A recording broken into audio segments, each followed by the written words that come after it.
Hello everyone. So I have been wanting to do a book haul, I guess, for the books that I have for this semester. I've actually wanted to do it for the past 2 semesters and just haven't gotten around to it. So I decided that clearly the way to get myself to make a video is to film it on my iSight camera with my computer on a stack of books an hour before I have class.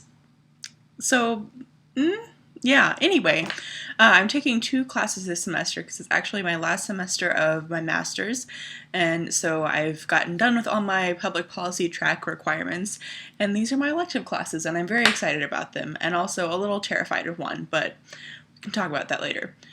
So the first class that I'm taking is War, Peace, and Politics. It's with a professor I've never had before because he's pretty new to the department, but I've heard good things.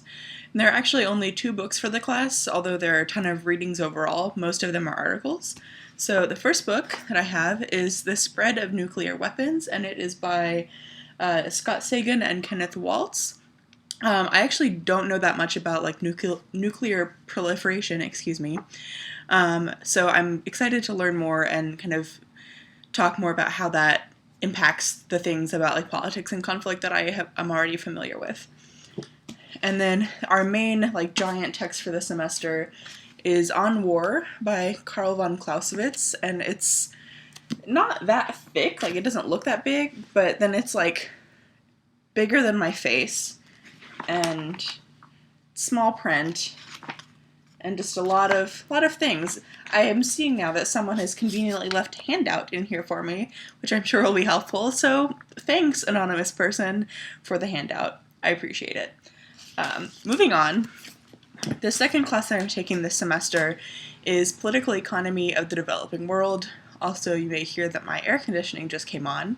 So as well as the video quality being poor, now the sound quality is poor too, but it's fine, it's whatever. So, for Political Economy of the Developing World, the first book is Dragon in the Tropics, Venezuela and the Legacy of Hugo Chavez by Javier Corrales and Michael Penfold.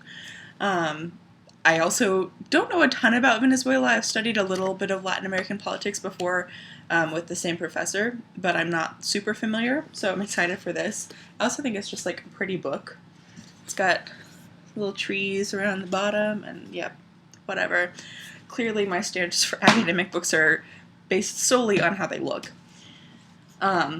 A second book, which I think looks really good, it's called State Capitalism, How the Return of Statism is Transforming the World by Joshua Kurlantzick. And it looks like he focuses mostly on emerging states like China, Brazil, Indonesia, Russia, and how they're intervening in their economies, obviously, which is what statism is. So yeah, this one looks good too. And then we have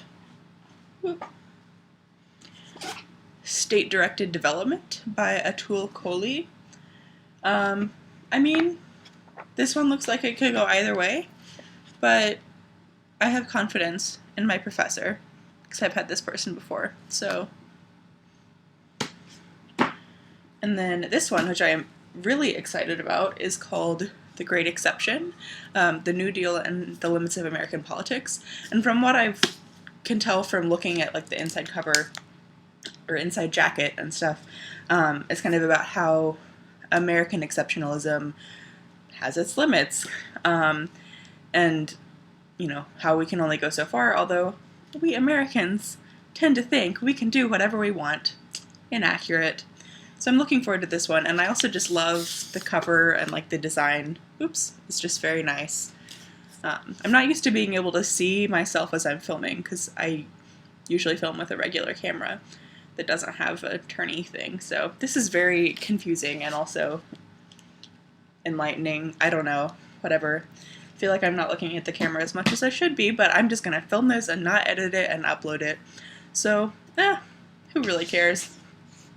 Next we have Entrepreneurial Cuba, The Changing Policy Landscape, and I actually should have checked before I started filming this. I'm curious when this was published. Let's see, 2015, so it should be fairly up to date.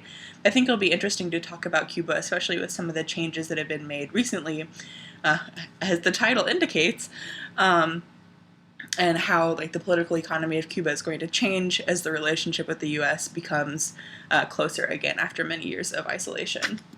Well, not isolation, but isolation from us, because we were isolationist.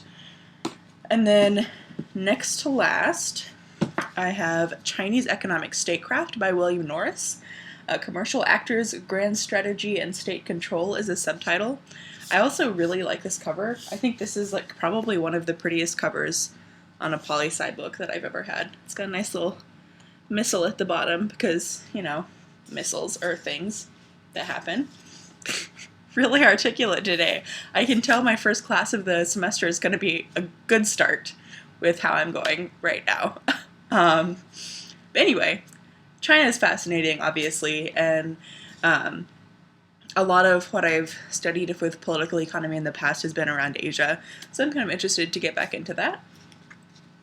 And finally, a book that I am probably the most excited about for the entire semester, both my classes, is The Tyranny of Experts by William Easterly. And the subtitle is Economists, Dictators, and the Forgotten Rights of the Poor. And I can tell that whoever had this book previously actually read it, which is not always the case. I've gotten used books that were like, you opened this once and highlighted one sentence, and then you were like, nah, I'm done. But this one has been read, which is encouraging. And I'm just really excited to read this because while the classes I'm taking this semester are comparative and international politics classes, my focus, like I said, is actually in public policy. And the tyranny of experts is something that we've, well, not talked about in my policy classes, but it overlaps. Basically the idea that the politics and policy over the past, 100 years have revolved around the idea of expertise, and you have to be an expert to know what's right for an organization or a political body or an entire country. And in international politics and development, that has translated to Western countries and Western policy actors being experts about those foreign countries that they are trying to help, sometimes not trying to help. But sometimes, at least ostensibly, trying to be helpful. And like this book mainly, it looks like it's about global poverty and why expertise has not been successful. It says, William Easterly argues that the expert-approved top-down approach to development has not only made little lasting progress, but has proven a convenient rationale for decades of human rights violations perpetrated by colonialists, post-colonial dictators, and US and UK foreign policymakers seeking autocratic allies. Yes. Clearly, dude gets it. I'm excited for this book a lot. I'm hoping we read it soon, but we'll see. I'll find out in 50 minutes, so that's exciting.